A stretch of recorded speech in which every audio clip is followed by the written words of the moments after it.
నమస్తే ఫ్రెండ్స్, నా పేరు Shaik Hasan Baji. Welcome agri farm solution ఛానల్కి. ఈరోజు మనము చెప్పుకునే టాపిక్ వచ్చేసి మన ఇంట్లో పెరిగే పెరటి మొక్క అయిన కరివేపాకు చెట్టుకి వచ్చే తెగుళ్ళని ఏ విధంగా అరికట్టాలి. ముఖ్యంగా ఈ కరివేపాకు మొక్కకి మనము ప్రతి వంటకంలో ఉపయోగిస్తుంటాము. ఎందుకంటే సువాసన కోసము, ఫ్లేవరింగ్ ఏజెంట్ కోసం ఉపయోగిస్తాము. అటువంటి ఫ్లేవరింగ్ ఏజెంట్ కలిగిన మొక్క ఆకుల నుంచి సువాసన కోసం మనం ఉపయోగించే ఆకు నుండి సువాసన తగ్గినట్లయితే మనం వాడే కూరలు కూడా టేస్ట్ అనేది తగ్గుతుంది. అటువంటి మొక్కకి ముఖ్యంగా పేనుబంక ద్వారా వ్యాపించి ఆకులు అన్నీ కూడా మసి ద్వారా కప్పబడి నల్లగా మారి ఆకుల యొక్క పరిమాణం సైజు తగ్గి ఈ ఆకులు అనేవి క్రమేపీ క్షీణించి చిన్న చిన్న సైజులోకి వస్తూ ఉంటాయి. ఇటువంటి వచ్చిన ఆకులు అనేవి సువాసన లేకుండా ఉంటాయి. మనము మన ఇంట్లో కూడా వాడుకోవడానికి అంత ఇష్టంగా ఉండరు. అటువంటి పక్షంలో మనము మన ఇంట్లో కానీ మన గ్రామంలో దొరికే సహజ సిద్ధంగా దొరికే ఈ కీటకాలు అరికట్టడానికి దొరికే పదార్థాలను ఉపయోగించి మనము పేనుబంకని ఎలా అరికట్టాలనేది తెలుసుకుందాము.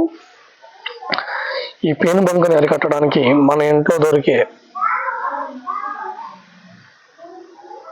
సర్ఫ్ని ఉపయోగించి నీళ్ళల్లో కలుపుకొని స్ప్రే చేసినట్లయితే ఈ మసి తెగులు అనేది పేనుబంక ద్వారా వ్యాపించే మసి తెగులు అనేది మనము అరికట్టుకోవచ్చు.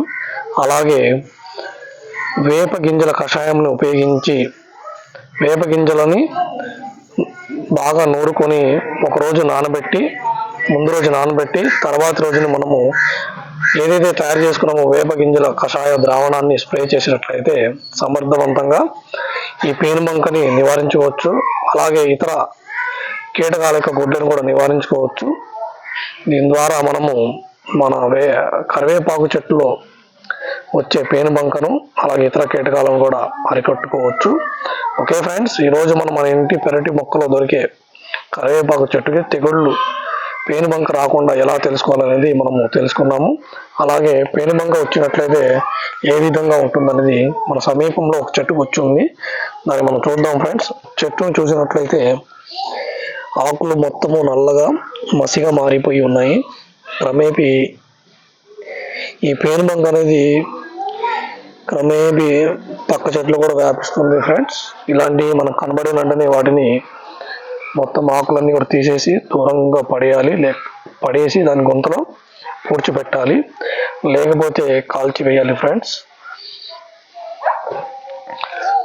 ఓకే ఫ్రెండ్స్, అందరూ నా ఛానల్ని సబ్స్క్రైబ్ చేయగలరు. అలాగే బెల్ బటన్ని మీరు ప్రెస్ చేసినట్లయితే నేను చేసే ప్రతి ఒక్క వీడియో కూడా మీకు వస్తూ ఉంటుంది ఫ్రెండ్స్.